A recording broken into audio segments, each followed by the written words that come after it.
Welcome back to Nasdaq Trade Talks. I'm your host, Jill Malandrino, Global Markets Reporter at Nasdaq. We've been coming to you live from Phoenix, Arizona at the NERI Annual Conference, where I've been meeting with the top investor relation professionals within the capital markets. Joining me for this segment, we have Gary LeBranch. He's the president and CEO of NERI, as well as Matt Braschi is the chief programming officer at NERI. We're going to take a look at investor relations and why right now is the time for disruption. Guys, thanks so much for joining us on set. For Trade Talks, I'm going to kick it off with you, Gary. Let's learn about this new think tank report. It's really on the future of what IR is going to be. Exactly, and thanks for having us. We appreciate being part of Nasdaq's Trade Talks. Thanks for being on our show. Thank you. NERI's board of directors last year established a think tank on the future of investor relations. And the idea was really fairly simple.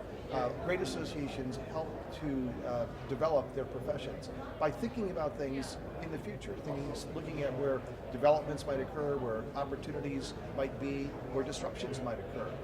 So in order to do that, we formed what we call a think tank, a group of people that were carefully chosen. And we created a process. We utilized what's called a modified Delphi technique, which is a series of iterative questions, if you will, questions and answers responses. And we mirrored that or paired that with a survey of our members about trends and future changes and their thoughts on all that sort of thing. We engaged a futurist, and the futurist helped us by using foresight thinking skills and techniques.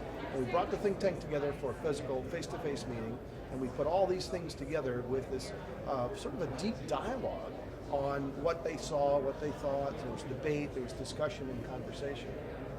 And that then resulted in a white paper called The Disruption Opportunity, and where we try to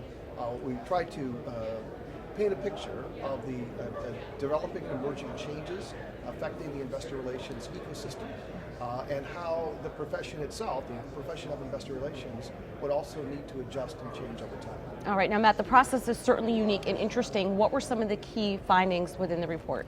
Sure, there were a couple. So the changing nature of investors, for instance, we're seeing a rise in private equity, a rise in quantitative algorithmic investing, some changing nature of our capital markets,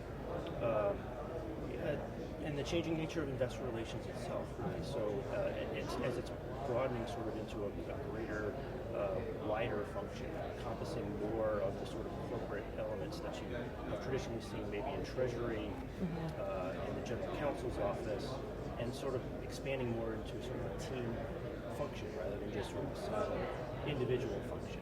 All right, now, Gary, what is next? What's the next think tank going to focus on? What's next? Well, first of all, with this think tank, we'll continue having conversations over the next year and a half.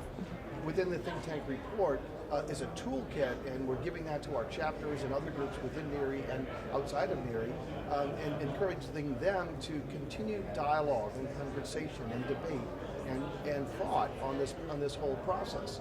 So that's that, and then we'll do some webinars and other education around it.